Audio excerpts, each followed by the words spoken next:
Thank you. So we are excited to welcome our guest today, Dr. Liz Miller. She was the first woman neurosurgeon in the UK. She is qualified both as a doctor and as a psychologist. She suffered from severe bipolar disorder. And after 10 long years of severe mental health issues, she overcame using her own invention of mood mapping, which is what she's going to tell us about today. She published her book, Mood Mapping, in 2009, which has received 5-star rating in Amazon. Mood mapping is notable for both its simplicity and its incredible effectiveness. So she is going to tell us about it right now. So let's welcome her with a round of applause, even though it's webinar. Thank you. Hi, welcome, Liz. Thank you so much. Well, anyway, I was very pleased that you asked me to talk, and I felt very flattered, in fact. Thank you. So I'm very, very kind of you. I've not used this technology before, so anything might happen. And as Sabrina and Marina are explaining, I'm basically retired, a medical background. I'm now recently retired GP. I started off life as a neurosurgeon in the days when the neurosurgeons wandered around saying, there'll never be a woman in neurosurgery. And I was wandering around thinking, watch me. So spent about first 10 years of my career in neurosurgery and trauma. And that essentially is around that time that I got ill with bipolar disorder. And I had a pretty grim 10 years with it, in and out of psychiatric hospitals. And then it was finally that I realized it was probably my problem, not the rest of society picking on me. And it was accepting my mental health for what it was that was the beginning of my recovery. Because I think you've got to accept for who you are, whatever you are. That's who we are. And I got into self-management partly because I got involved with the bipolar organization, and they do a lot with self-management, and I help work on their courses. But the other thing that spurred me on was a psychiatrist who said, only I know how you feel, you don't know how you feel. So I thought, oh yes, and I didn't go back to his clinic. In terms of mental health, I was working with the bipolar organization. I set up the doctor support group for doctors with mental health problems. And we're talking mid-90s now, some time ago. But I went to see the president of the Royal College of Psychiatrists, and he just said, well, doctors don't have mental health problems. I think you'll find you're the only one. So, and it's now something like, 15 years later, and with the Doctors Support Network, 20 years later probably, and they've got a thriving membership of nearly 1,000. It's international, etc. Wow. So there's obviously a problem, some issue there. I was one of many stars in the Stephen Fry documentary Secret Life of the Manic Depressive. And for 3 days we did filming together. We were best friends for 3 days back in the 90s, in 2007. 2008 voted mine mental health champion, and then 2009 published my book Mood Mapping, which is really, over these years, what I'd actually learned was that you have to be responsible for your own mental health, and it's only you who can actually decide how you feel. Now, we have triggers, we have reflexes, we have all kinds of baggage that we carry around, but essentially we have to decide how we feel. And that can be very difficult, because it's like the psychiatrist who said to me, only I know how you feel. To a certain extent, particularly then and still now, people are not very good at knowing how they feel. We're very good at knowing how everybody else feels, and we can be nice to everybody else for the end of time, but we're not very good at being nice to ourselves. Yeah, that's true. And so the Doctors Support Network, the one thing we set it up for was to learn to be kinder to yourself and others. And mainly to ourselves, because doctors and, well, everybody really, we have this tendency to be nice to other people, but we often leave ourselves, in the background. So Mood mapping is a technique to manage your moods. And I'd been given the diagnosis bipolar disorder, which was a mood disorder. So the first thing I did was go off to the internet and look up bipolar disorder, and there was very little written about it then. So I looked up mood and mood disorders, and actually nobody really knew very much about it or talked about it. And so I started doing my own research in that area, because I think, you know, it's my problem. I had to do my research. When it's your problem, you have to, nobody cares about it as much as you do. And it's like they say about managing your money. You're the only person who really cares about your money, so you have to manage it. And it's the same about ourselves. We have to manage ourselves, because we're the ones that really care about how we feel. And I done some slides which I'm going to try and share on the screen now. Anything might happen. We'll have a, no, this might be. There you go. Yeah, got it. on there. Yeah. So, right, play from the start. Okay. Here we are. Talk, first slide, talk by me. And the purpose of benefits of mood mapping, it really is to get a better understanding of yourself and others, because what's true for you is actually, I've found, also true for other people. And also to gain some self-awareness so that we're better able to manage ourselves in different situations. And if we're managing ourselves, then we can relate to other people better and help them manage themselves as well. So it's not just in any, for instance, I mean, this is a problem, I think, with webinars, because we're not in the same room. So I can't feel how you feel. And I'm just having to take it from a few pictures on the screen. But when we're in the same room with someone, we can feel how others feel, and they reflect our feelings and we reflect theirs. So if you're in control of who you are, it helps other people be in control of who they are. That's true. And my background in neuroscience has actually proved peculiarly useful. When I was doing neurosurgery, I'm thinking, this is not a transferable skill. You know, you can only do this in a neurosurgical theatre with the neurosurgical team, and it really isn't going to go.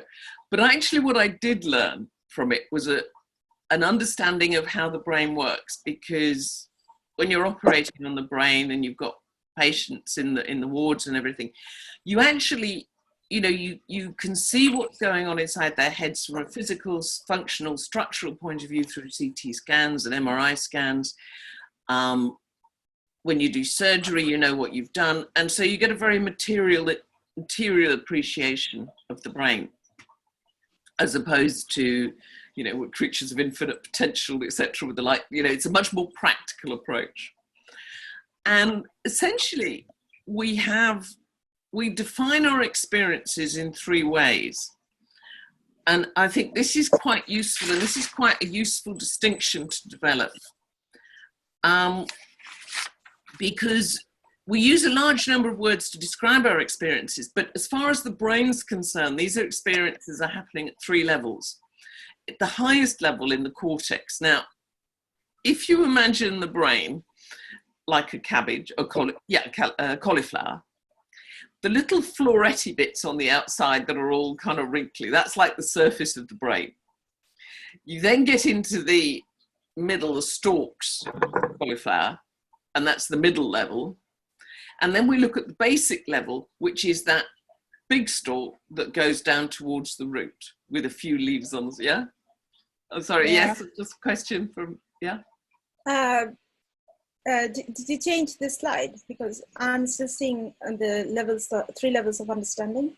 Yes, that's right. Sorry, I was just, yeah. I think the brain picture is the next slide. Yeah. Okay, so we have these three levels, and what I was trying to say at that point, really, well, before I got carried away with my cabbage, was that they relate to different structures in the brain. And we use three different words to help distinguish between the different types of words to distinguish between these three different areas. And the thoughts and attitudes and we tend to use words like troubled or curious. These are very high level words. And they're the highest, come from the highest level of the function of the brain, which is the bit on the outside. But when you move into words like anxious, angry, loving, we're starting to move down into much more primal words, which describe the middle level of the brain, where emotions come from, in the middle level. And then deep down to that, in the sort of engine room of the brain, are the mood words. And that's where you get words like overwhelmed, depressed, exhausted. And sometimes you wake up and you can conquer the world, and that's active, and calm. Indifferent, for example, is actually quite a high level word. But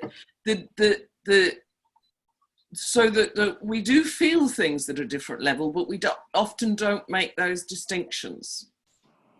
So we'll go back to the cabbage, and this is a brain, and it's in George Bush, just to see how it fits inside the head. So he does have a brain, because I've got the picture. And the cortex, that's the bit on the outside. These are the florets of the cauliflower. And this is where you get the words, actions, learning. These are the things that make us humans. Primates have got big cortices as well, cortex outside layers, but other mammals less so. The limbic system, this is where all the emotions come from, hormones come from there. And these were more primal feelings of fear, anger, pain, pleasure, love comes down from there. And then deep in the engine room is the moods and the brainstem. And I think it's because it's so deep in the brain that it doesn't get talked about so much. But this is really, mood is the most critical thing. Gives you energy, gives you well-being, gives you blood pressure, life support, long-term stress, impact on the brainstem.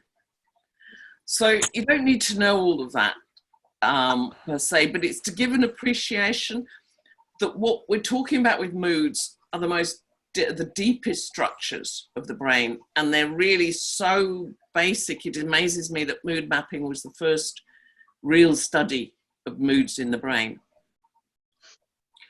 And these are mood pictures, and how do you feel? And the bottom left one, very depressed. And I think a lot of us are finding we're getting quite depressed, I think, in the lockdown, because we're used to having comfort from others and going to see our friends and touching them and hugging them. And we've been told we can't do that. Particularly, I think it must be difficult for people living on their own, because we're such a social species that it's very difficult to hug yourself, but it's always a good try, because everybody feels better if they give themselves a hug. It does work. Or you can give yourself a pat on the back if you want, when you've done something good. But that's the kind of physical appreciation we get from other people, but we'll be lacking at the moment. We're also not very good at telling other people how we feel. And it's the first lie of the day. How are you? Oh, I'm fine, when we're not. So what makes a mood? And it, as I say, it comes from this very deep, primitive part of the brain. It's not primitive in the sense that it's the most sophisticated part of the brain, because it keeps us going. But it's also the one that we've got least access to. And mood is part of two things, really: how good you feel and how much energy you have. And when I was looking into self-management, I used to diary every day, a whole page, 1 or 2 pages of a great big A4 diary I had. And I used to document how I felt, how much money I spent, whether I made jokes, whether I was getting on with people, all sorts of details. And actually, having done this for sort of some 3-4 years even, I realized that what made the day good or bad depended on how good or bad I felt and how much energy I had. And the pictures here are Mr. Caterpillar, who's eaten lots of good, healthy vegetables. And he's quite big, really, even for a caterpillar. And the fight and flight, which is my abstract representation of 2 boxers and an eagle, of fight and flight reaction. If people know that from panic attacks, sympathetic nervous system. And it's what gives you the energy in an emergency. to get off and going. And when you feel your heart beating a bit faster, if you've got an important event coming on, that's your flight and fight system kicking in.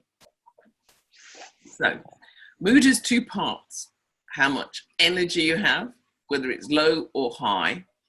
And these are the scales we'll put in on the mood map. If you've got high energy, you're buzzing, you can do anything you like. And if you've got low energy, well, the ultimate state of low energy is, of course, when you're in your coffin, but sleep's a very low energy state, or most of the time. And on the whole, if you reflect in yourself, you can work out how much energy you've got. And it takes a little bit of practice to work out. And mood mapping is very much in the moment. It's how much energy have you got now, because moods do change, like emotions change. Thoughts change, we get distracted, we start doing other things. But equally, moods change, but they're change much more gradually. Because generally, if you wake up in the morning in a good mood, it will last at least some of the day, most of the day, unless something really bad happens, and you can cultivate the good mood. Or if you wake up in a bad mood, it can be difficult to shift. And there is play. Thinking, if you think negatively, you can cause yourself to feel bad emotions. If, for example, you continually ruminate on someone you don't like, you're going to feel quite angry with them or over something bad that's happened. And then sooner or later, however good your mood was in the morning, it's going to start to get bad by the end of the day. And equally, if you're in a good mood, you think, that person who really annoyed me yesterday, well, actually, sun's shining today, I feel better. Maybe it's not so important. So there's an up and down between these three levels. So they do affect each other. And certainly, if you think positive thoughts, you can improve your energy. And if equally, you feel loving emotions, and again, you can improve things. Well-being. I put this on the horizontal axis, and on the left is negative, and on the right is positive. And that can generally, if you're feeling negative, it's really, that's the type. The left side of the quadrants is when you're in survival mode. This is really, it's all very well learning about mood mapping, but I'm just interested in getting through the next hour, through the next day. And that's when our well-being is down, when we're just trying to survive out to our day to day. But when our well-being is positive, that's when we can plan for the future, think, well, when the lockdown's over, I will do my job differently. I'm going to look for a job in this area, not that area. I'm going to look at what I've learned from lockdown. I'm going to be nice to my neighbours. I'm going to be kind to people in a way that maybe I wasn't. And maybe I won't take, maybe I won't fly as often as I used to. I'll keep away from aeroplanes because, I don't know, I love this plane-free skies. I think they're absolutely beautiful. We've had some wonderful weather, I think. So, there's good and bad with everything. And nature's recovering. So it's like, how can we keep the positives as opposed to the negatives? So when you combine the two aspects of your mood, that is your energy level and how good or bad you feel, you can put them on a cross like this. And that gives you 4 quarters. And those 4 quarters form the 4 basic moods. So if you're high energy and you're feeling positive, you're fit for anything. You can get off action stations, conquer the world. Nothing's too much to cope with, nothing is too difficult, and you can get on, plan, take action, etc. If equally, you can be positive and have a low energy, which is calm. And that's the reflective state, the peaceful state where you go when you meditate, reading, listening to music. All of these can produce this beautiful state of calm. And we need calm because although action, at least on the surface, is more fun, calm, we need that to rest and recover, because that's where we can consider more of what we're doing, where we want to go, and we can learn things, we can concentrate.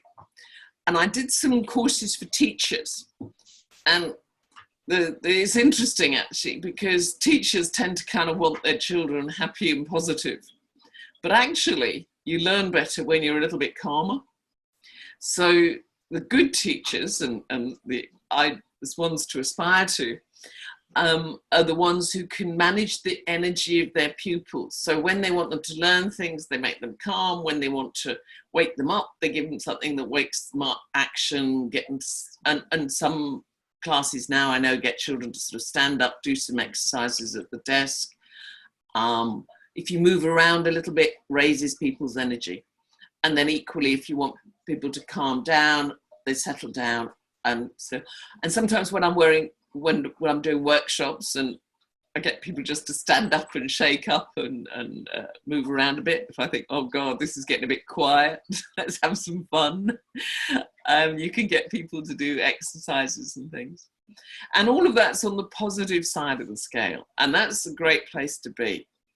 And certainly, I'm not saying all stress and exhaustion is unhealthy, but we want to try and spend most of our time on that right side, where we've got resources, where we can plan for the future and where we can make the most of life. So we'll also look at how to deal with stress and exhaustion, but that's where you're really in survival mode. Now,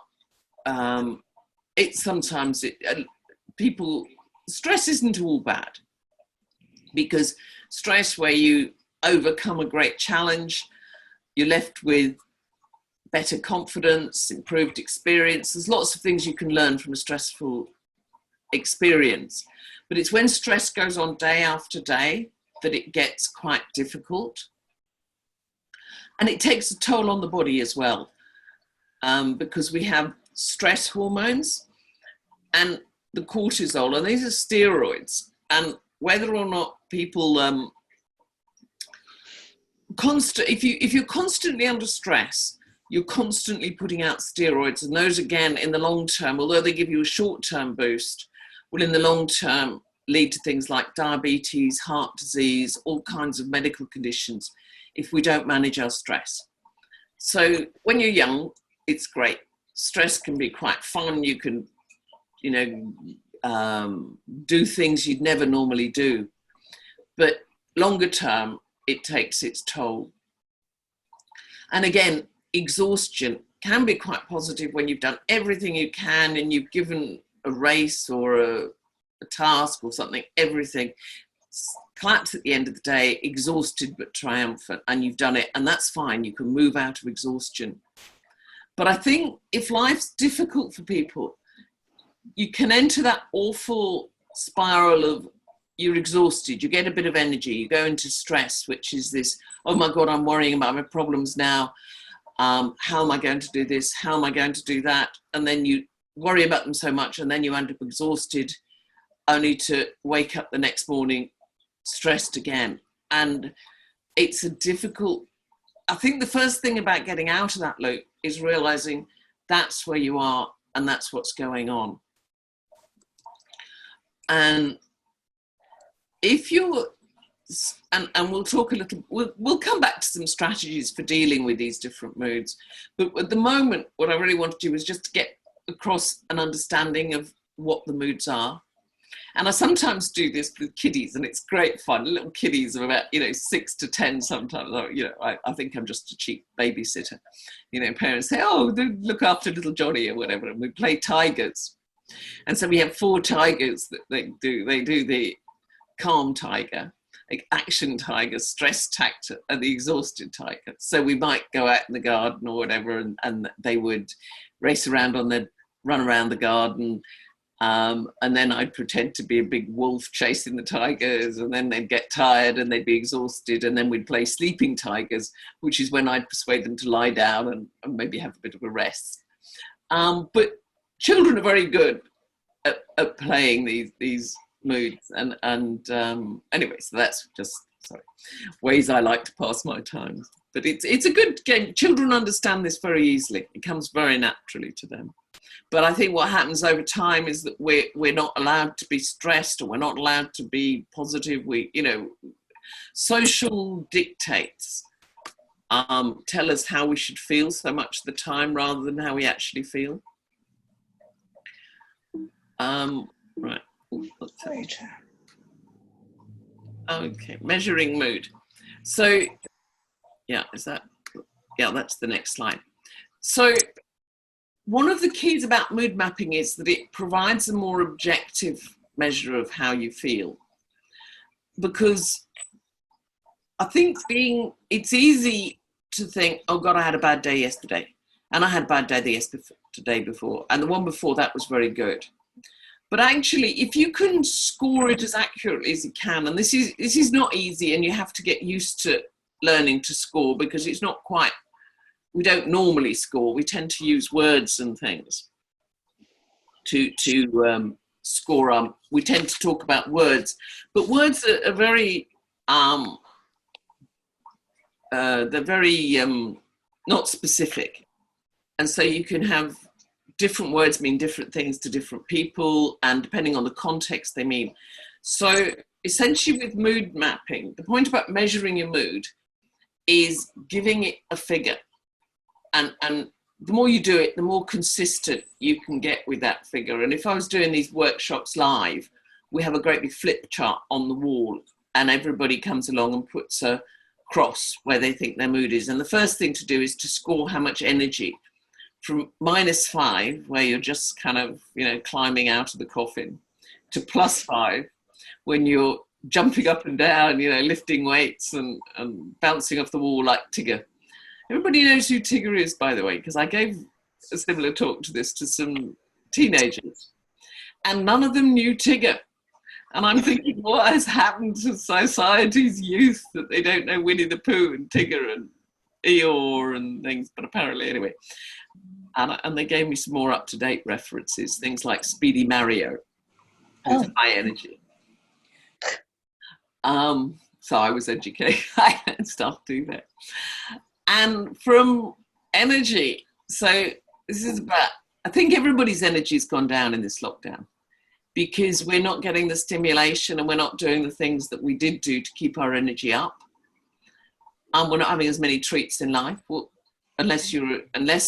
some people might be good for, some people might actually be saying, thank God I don't have to face my boss anymore for the next, however many weeks.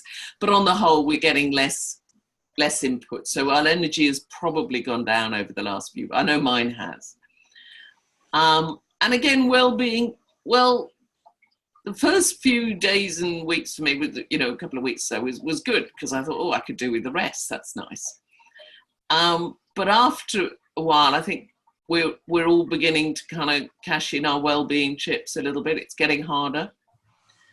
And you think, oh God, I want to go to Starbucks, have a coffee with my friend, and you go to Starbucks, and somebody says, what are you doing out? Oh, I'm taking my exercise, and Starbucks is closed, and and there's nobody there. And over a time, I think so we need to be concentrating on things to improve our well-being, and we'll get to that later. I'll talk about the 5 areas that help manage mood. But in the first instance, it's really to see how good and bad you feel, so that actually you can tell when you're having a good day, because it's down in writing, not just a vague memory. And I think diarying is really important for everyone, really. It helps you examine more about your life and where you're going. It's a good person to talk to yourself when writing a diary. And I still try and write something every day, even if it's just, my to-do list, but just to sort of write down a few thoughts and things. So, and I usually begin the day actually with working out where I am on the mood map. So how much energy have I got woken up with? And quite often we may not wake up with much energy, but as the day gets going, energy levels improve. And then you get towards late afternoon, get a bit stressed. And then by the end of the day, been a good day, you're tired. So you can sort of circle round the mood map, starting in bottom right, moving to top right, moving to top left, and then down to bottom left and waking up bright as a button the next day. So everybody, it'd be worth just having a go at putting yourself on the mood map now, how positive or negative you're feeling. And it's really whether you feel you're surviving or you're thriving. Mm-hmm. And it may be, you know, there's a certain thing about, I've been forced, well, not forced to, but I'm delighted to do, but I've now got no excuses to run this webinar. And because I'm not at work, and I can't say I'm tired because I'm at work. So Marina and Serena have done an excellent job at getting me organised. So I'm very grateful. Thank you. So from that point of view, that's, as I say, is good. It's given me some energy, some motivation to do things. So that's been, and I think we need to find these things. You know, everybody needs a Marina in their life. So this is a mood map, and I just call it, I mean, you call it the mood point or just anything, the little cross. And as I say, if we were all in the room together, I'd be asking everyone to come up and put their cross on a great big mood map scale. So what you do is, hopefully it's obvious from this slide, but score your energy. That's the easiest one to start with. And we've got words. We often use things like excited, happy, energetic, etc. We can use the words, but they're not very precise. And I'll show you later. I've got a mood map where I put the words onto it. But words mean different things to different people. And really what this is a much more objective way of doing things. And then you put a time. You can do this up to 4 times. You know, you can do this every minute of the day if you like, really. But probably 4 times a day is good. That's how I used to do it, and still I certainly do it in the mornings. And I probably come back to it maybe midday or at night as well.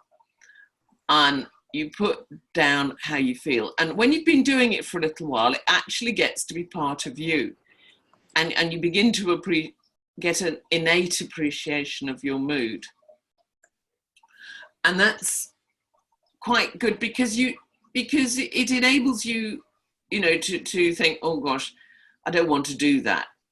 Supposing somebody says, can you do something? You say, oh, I don't really want to. And if you've got a good understanding of your thoughts, your emotions, and your moods, you can work out more easily why you might not want to do that.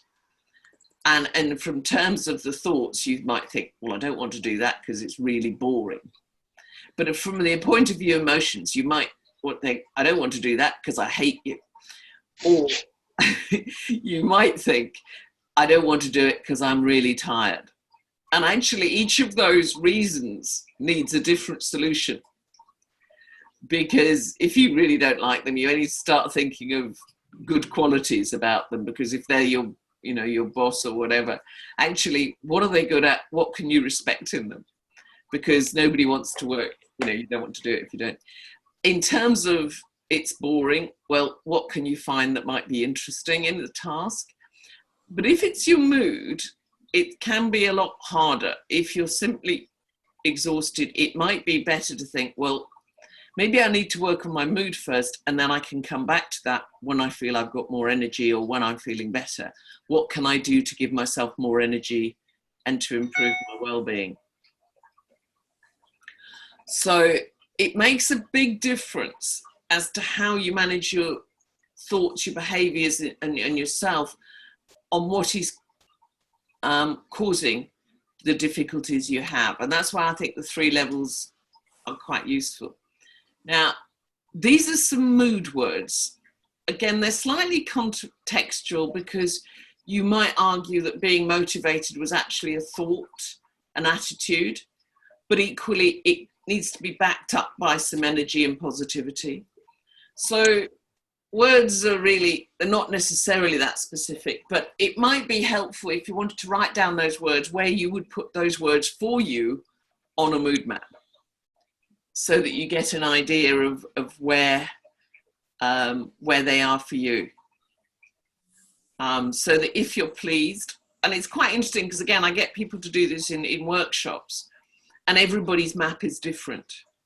You know, for some people, pleased is quite a low energy, content sort of state. other people's pleased is a very high energy, positive place. Some people actually quite like being sad, surprisingly. It's not that bad to be sad.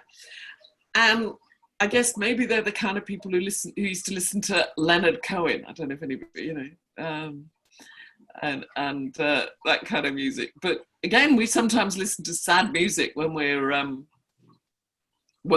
sad or happy, and it makes us feel better. So anyway, we'll find a way of putting the PowerPoint somewhere or distribute it or the pictures to you so that you can do this as well, like when you get home or with your partner or with someone else, and see how their map differs from yours. This one's mine.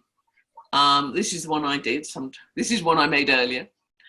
But it just affects me, and I don't think anybody else's will be like that. Okay. And again, as I say, reading people's moods, we have our own mood, but it can be quite hard sometimes to read other people's moods, and sometimes people who come in looking happy, actually when we do some of the exercises, they're not that happy. And this is my favourite Peanuts cartoon. And he says, "This is my depressed stance. When you're depressed, it makes a lot of difference how you stand. The worst thing you can do is straighten up and hold your head high, because then you'll start to feel better. If you're going to get any joy out of being depressed, you've got to stand like this. With your shoulders shrugged and your head's down." Good. So, anyway, yeah. So we'll go into what affects mood, and then we can start maybe have a discussion, see what people do in these. There's 5 main areas that feed into mood. And I struggle sometimes to give them the right titles, but we all know what they mean. But all of the papers that I've ever read about mental health, mood, in treatments, etc., they all fall into one of these 5 groups. And the most important one, I think, but again, it's quite interesting because you talk to different people, and different ones of these 5 are important to different people and at different times of your life, and they're in different orders. But for me, it's the one that I call autonomy. And by that, I mean yourself, your creativity, of being true to yourself, of being authentic, who you are really.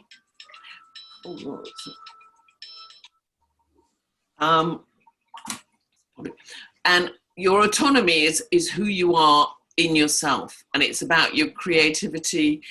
And again, you need to look after it. We all need me time. And me time's been a bit of an overused phrase. Oh, sorry, I'm just trying to turn off my mobile. I feel really embarrassed by that. No, go away, sorry. Anyway, sorry, hopefully that's done it. Otherwise, I'm going to throw it in a bucket of water. In fact, I'll put it in the fish tank if it causes any more trouble. The autonomy, and this is really what makes you feel good, creativity, writing, the me time, as I say, that much abused phrase, because it just sounds really selfish. Writing your diary in your morning, working out what you want to do, where your plans are. And just, for instance, one of the things that I think was very bad for me was I really wanted to be an artist. I didn't actually want to be a doctor, but life doesn't always work out like that. And when I went in my late 20s, before I got ill, I used to draw and sketch. And then I stopped drawing and sketching because I'm thinking, I can't do this. I can't focus on art and medicine. And I went down the medicine route. So I think that it was that lack of self-expression. Perhaps I should have found some way to carry on, perhaps being a bit more artistic, because medicine isn't that creative. But we've all got our thing, whether it's art, drawing, music, all of these things. And it's very important to feed that part of yourself. Yeah. And the second thing is relationships. And it matters. This is intimate relationships, social networks, peer groups, colleagues at work. And it matters. We are a social species. We're not like sort of cheaters or, lone wolves. I mean, we're not. We're basically, we're always found in groups. You know, if an anthropologist was to descend from Marx, he'd say, well, the first thing they do is get in a group, and then they start making a noise. And that's the nature of humans. We can't help it. That's just how we are. Not that we don't like to stand out from the crowd, and we don't like to be a bit individual, but we don't like to be too individual. And you think about that in an evolutionary terms, of course, because if you were outside the tribe, you were quite likely to be, you know, lunch for a passing saber-toothed tiger or something, you know, because the safety was in the tribe, was in your group. So it really matters to us how we get on with our group, and that's in our DNA. And the third area is what we know, experience and strategies. And this is really that makes you different from somebody who was born and it's what you've learned, really, essentially. And sometimes we have dreadful lives and we learn dreadful lessons. And sometimes we have a dreadful life and we learn good lessons. And it's like, you know, the brothers of the alcoholic father. One says, well, my father was an alcoholic, there's no hope for me. And the other one says, well, I'm never drinking that stuff because look what it does to people. So we, to a certain extent, it's the lessons we take from our own lives. And again, if you go to, you know, you have parents who went to university, then it's likely you'll go to university and you're going to learn skills and, you know, at university and that are useful in the future. Money is a big strategy. And I think but I think one of the things is we're often frightened of money, but money is basically a skill. Now, it's not a skill I have or else I'd be rich and famous, but I'm not. So I'm not claiming any financial skills, but I do know it's a skill. It's tinged with a lot of emotion, but it basically money management can be learnt, and it takes discipline to apply it. So these is experience and strategies. I've done workshops on mood mapping and money, and I really felt a bit hypocritical thinking I should be a millionaire to teach this class, but it's like, you know, do what I say, not what I do. So that's really important to mood and well-being, because you learn strategies, and the book Mood Mapping teaches you strategies to get out of different moods and change things, and it's all skills that you can learn. The fourth area is health. And that's fundamental, because if you feel ill, it's very difficult to be energetic and to have a positive view of life. We all know what we need to do to be healthy. We need to exercise, to eat a healthy diet, and to rest, but it's not always easy to do that. And the final one is environment. So I'm not trying to preach, you know, everybody should eat a healthy diet. I'm just saying we need to aspire to a healthy diet and healthy lifestyle. And then environment, which is our surroundings. And this is really important, because I think lots of people have probably got quite fed up with the four walls of their house, flat, room, bedroom. And to a certain extent, it's like, what can you do to improve that? Because it's a good time to tidy a room in that sense, that I've tidied mine several times and it's still, you know, so I have done that. But also environment and getting out again for the hours exercise. We've had some beautiful sunny days, clear skies, wonderful. But also internal organisation and sorting out, you know, where the books are, how do I think about this, and finding ways of organising your thinking. And I even use this five areas to start organising my thinking, because things either fall into one of the 5 groups. They're either to do with my relationships, my environment, you know, must fix the shelves that are falling down is in the environment, need to learn how to speak French or whatever is experience and strategy. So you can use it as a framework in some ways for organising mind. And I put it on a key star, and it's not a unique sort of thing, but you can score these areas out of 5. 5 is as good as possible, and 0 is as bad as it gets. So you can work out your best areas. And then the next thing is to ask yourself the question, what has to happen to make them a 5? And that's a really important question. So, oh gosh, hang on a minute. I wanted to go back there. So what do you have to do to make those areas a 5? And we'll go, so I'm going, oh, hang on, here we are, back. And we've got, I think, 10 minutes or so left. Is that right?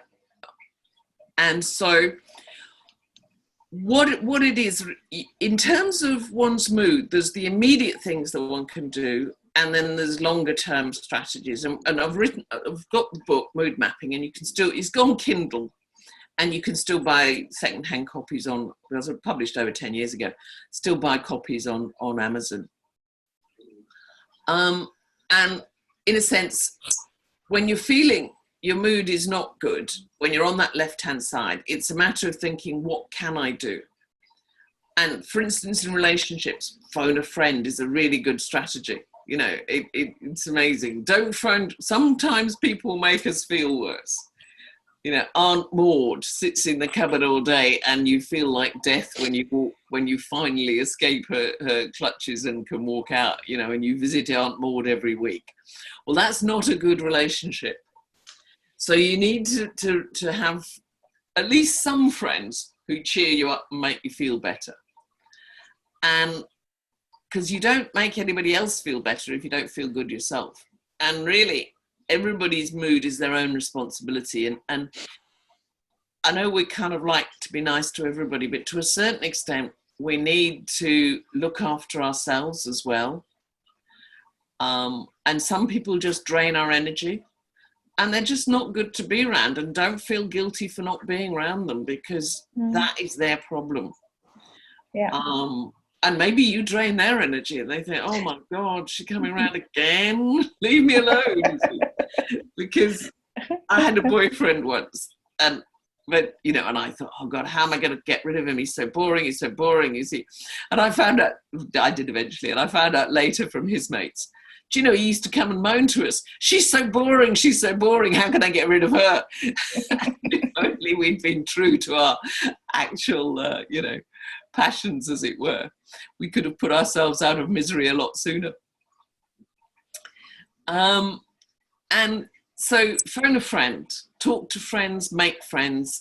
This is really good on the webinars, and I think in some ways we're making, you know, friends in ways we never thought would be possible. And when building networks is fantastic. Health. Now, I'm a great advocate of food. Now, the thing is, there's different types of food. There's good food and bad food. And I think always have some good food around, because I know it's very tempting to go straight for the cookie jar. You know, the coffee, the cookie jar, the Coke, and then the bad 3 C's. So in order to try and persuade myself to be slightly healthier, Bless you. Yeah. So what I do is I say, I can have the cookie providing I eat at least half an apple first and have a little bit of water. So you don't say no cookie. You just say, I'm going to eat something first. Because food is a pick-me-up. There's no question. You put some energy in your body and it does give you energy. But it's a question of good energy from good food. So you could... yeah, and so rather than just, as I say, dipping straight into the cookie jar and the Coke, and with the Coke, it's a good idea to have a glass of water first, because Coke actually contains a very large quantity of salt. And the reason it contains so much salt and phosphorus is to make you thirsty and drink more Coke. And you think, oh God, I want some more of that sweet tasting liquid, because you don't know it's salty. You have to write to the manufacturers and ask them how much salt they put in it. And then they get a bit cagey. But it's got a very high salt concentration. So actually, that's why people keep drinking it as much as anything. And it's also got sugar in it. So have some water first, then have what's bad for you. If you have something good, quite often you don't always want the bad stuff. Yeah, it's true. You know, and at least you're given a breathing space for the willpower to kick in. And you've got some energy in your body as well. In terms of surroundings, I think the commonest one the easiest one for me anyway, is to put on some music. And just for a few minutes. I mean, I tend to go to classical because that's just always soothing, and it's just a nice thing. You can work to it. You don't have to pay attention, or you can pay attention. So music and everybody seems, it's interesting now, I'm sure everybody's noticed this, but I think humans have changed. Now they have white strings coming out of their ears, because you never see anybody without without their earphones in. And when I first got my iPhone, not quite last year, but I think, and I had my earphones on, I suddenly felt normal. I thought, this is fantastic. I'm just like everyone else now. I've got white strings coming out of my ear. But music is wonderful, as you well know. Sorry, and as I say, it's a very good quick tonic for a mood. And I think we'll see if anybody's got any questions or anything at the moment. But because hopefully you have. But yeah, so it's really a matter of, and lots of people doing these things, but what it's about is getting more awareness of what you're doing. So you know what you're doing, so you can do it and channel and direct your activity more constructively. So that's a very short summary of mood mapping that you can do every day, and should help people just be more aware of how you feel. And we do know strategies that will fit into these areas. And if you write these areas down somewhere and put them on the fridge or something like that, then just catch yourself and maybe look at each of the 5 areas and think, what could I do from those that I already know to make myself feel better? Is there someone I can talk to? Is there something I can go and read, learn stuff? What music would help? The other thing is, I know it seems ridiculously extravagant, but I still buy myself the occasional pound bunch of daffodils from Sainsbury's, and it's wonderful. Flowers make you feel better. Yeah, and they don't have to, pound for half a dozen or 8 blooms is not extravagant. Can I just interrupt a little bit? So can I just interrupt a little bit? We're running out of time, and we are losing people, so we still have 2-3 minutes of stuff that Marina will present. So we would like to open the webinar for questions to Liz. Can I ask whether we will get a copy of these slides, because they're really good? I'd love to. Yes, I think we can. Yeah, can we do that? Yes, we can do that. We are actually recording this. As I mentioned in the email, we're recording it, and it will be on YouTube. Yeah, for everyone to watch. So Brilliant. the slides will be on there. Yeah. And also in our group, please join our group, private Facebook group. It's called Happiness is Easy. Thank you. Thank you. Any more questions, please? Can I ask a question? Oh, can you hear me? Yes. Yeah. You're coming through loud and clear. Sorry. It's relevant because I have a 2.5-year-old and a 10-month-old, and my 10-month-old just walked into the room at that point. Oh wow! Just poking his head around. He's been dragged out again now. Whoops. So 2 very young children. What would be your kind of, I guess, very quick advice when, with obviously them all day, every day, and they don't have any emotional capacity to understand or read my mood? Obviously, I will try and get more of awareness of my own mood, but what would you say with sort of their ages 2.5 and 10 months old? Oh, the children, I mean, they're like patients, and they're like things that, and they magnify your mood.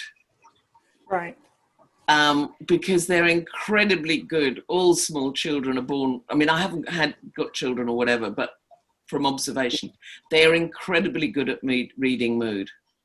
So if you're stressed, they can make you more stressed. in ways you could never imagine. So in a sense, what I'd say is step back and look at how you feel, because they're actually probably, I mean, you see this in teachers in the classroom. I'm a teacher as well. Oh, God. Okay. The pupils reflect your mood back. It's like having a giant mirror. Yeah. So it's very, I mean, I think exercise is very good, and it's terribly difficult with small children now.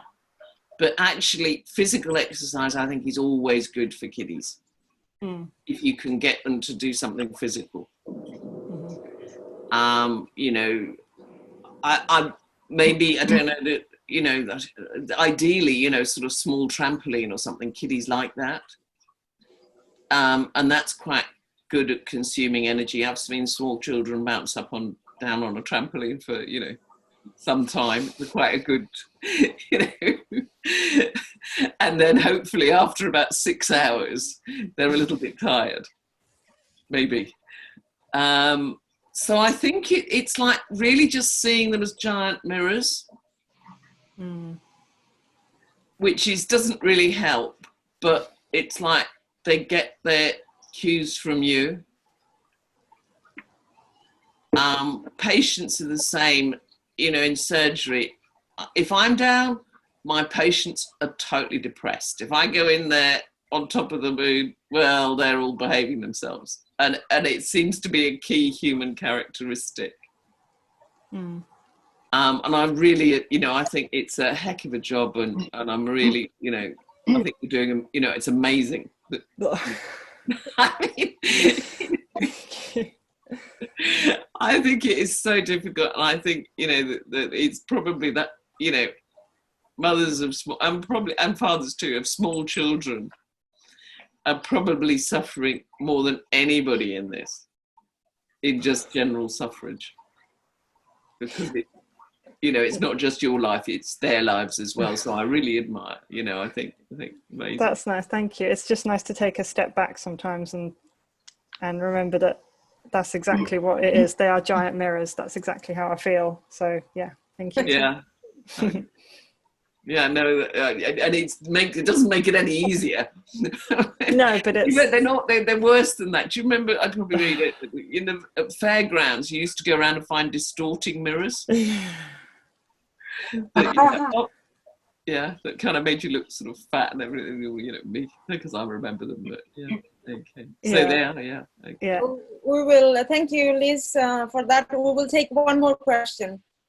Could I ask something quickly? Okay, yes, thank you. Just wanted to ask what you think about the situation I've got at the moment is chronic fatigue.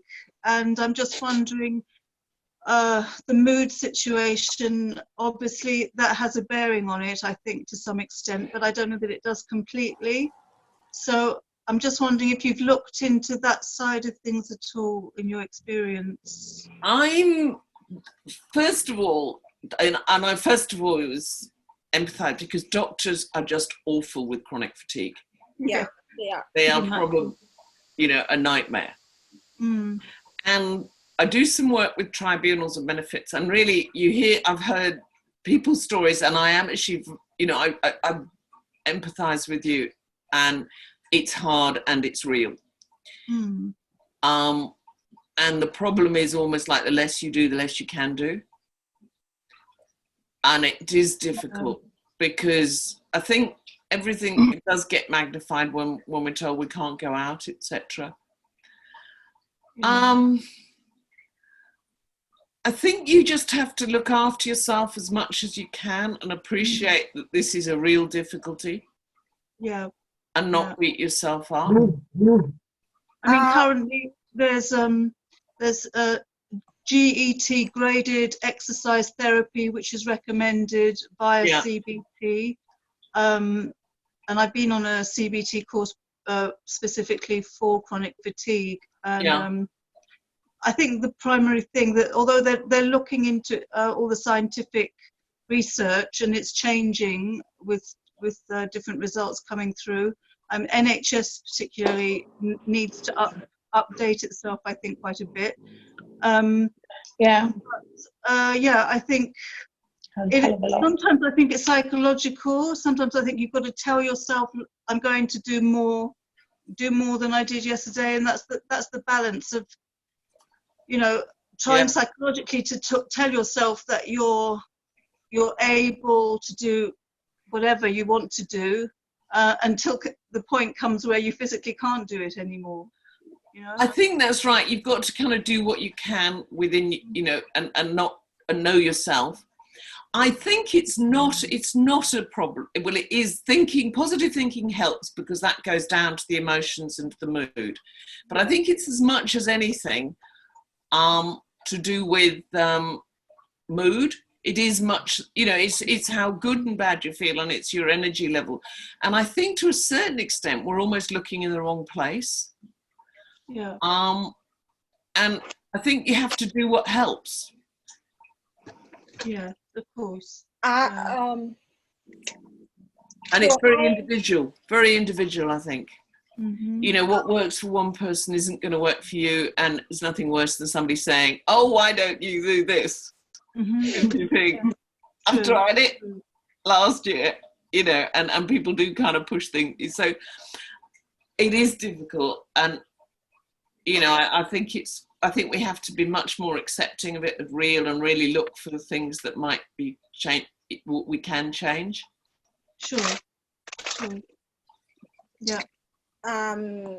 So I will share with you my personal experience. I have suffered from extreme fatigue for a few years now, for 5 years now. I went to see a neurologist, and then, it's a long story, but I will share with you 2 things that worked. 5 minutes exercise in the morning, but you have to be regular, just 5 minutes. I will share with you one exercise routine that I do. Just 5 minutes, it keeps me energized the whole day, and I can wake up with full of energy next morning. So it never happened. I tried so many things, but it never happened before. This really works. Just 5 minute exercise. And then you are not, you don't think to yourself, oh, I have to do 1 hour exercise. I have to go for a walk or do this. It's too, too much for me. And then you don't do anything. If you do 5 minutes before breakfast and try this, it might help. And another thing is, I'm not, this is not a sponsored video. I'm just sharing it for you only. This is what worked for me. This is a protein powder, and I tried so many things, so many protein powders, and this is the one that I import from America. And this one is fish collagen. This one worked for me before in the evening. So that's good for the skin as well, isn't it? Yeah, it's good for skin and hair as well. I've been using it for 3-4 years now. This is the only thing. I tried few other brands from UK, but they didn't work for me. Okay, I'll look into that then. Thank you. You need to try, start a lot of things, and you never know which one will work for you. True. And somebody will work. Yeah. I mean, I'm trying coenzyme Q10 and vitamin D and all the multivitamins. I'm very, very hot on health, eating healthily and everything, and I will try anything basically. Try this, but it has to, I can share with you the website as well. You have to import it from America. You can't get it from here, from Amazon. They don't have it here. I can share with you the link later on. Okay, great. Thank you. Thank you. Thank you so much. Marina, do you want to conclude, please? Great. Okay. Well, look, thank you so much, Dr. Liz, for a fantastic and very informative session. It was really brilliant. So yeah, thank you very much. I think that's all the questions we've got time for, but if anybody has any more questions, you can put them in the chat box and I'll pick them up before we finish completely, but we're pretty much finished now. So just wanted to just to summarize then. So we learned about mood mapping, and we learnt about how we can alter our moods just by finding out what, just by mapping them really. And she suggested 4 times a day, but it could just be once or twice a day. And it sounds like you go on a journey into your self-awareness, which takes you into a lot more control over your moods. So thank you very much for that, Dr. Liz. And also the 5 environmental factors were really interesting. So if your mood is down or is depressed a little bit, then you can look at those environmental factors and work out, okay, well, how can I take those to, sorry, not environmental factors, those 5 factors that affect our moods primarily, and then you can look at those. Yeah, so no, it was really, really clear and so simple. It's like you wouldn't think it could make such a difference but obviously it's over time, over a period of time, the effect builds up, and you just, I mean, I've been studying self-awareness and emotional intelligence, and I've been teaching that, and it's incredible how just finding out about how, you know, your own self and how you work as a person really takes you on a journey. There's a fascinating discovery. You know, we think we know ourselves, and when you actually start to look into it and start to do it, you know, do something like this, you realize how little you really know. And so, yeah, it's brilliant. So thank you so much. So I just wanted to let you know, so we've got a few things, really exciting things coming up. So firstly, in May, Dr. Liz will be presenting an exciting webinar on mood mapping and dating. So finding Mr. or Miss Right. Which is really exciting. I can't wait for that. So that will be, we're charging £60 for tickets. However, sorry, £75, but today we're giving a £50 discount, 50% discount, down to £35. It's going to be a 2-week, 2-part webinar series. So it's and that's, so keep that posted. We'll keep you posted about that if you join our Facebook group, which is called Happiness is Easy. It's a private Facebook group, and we will keep you posted about when that is.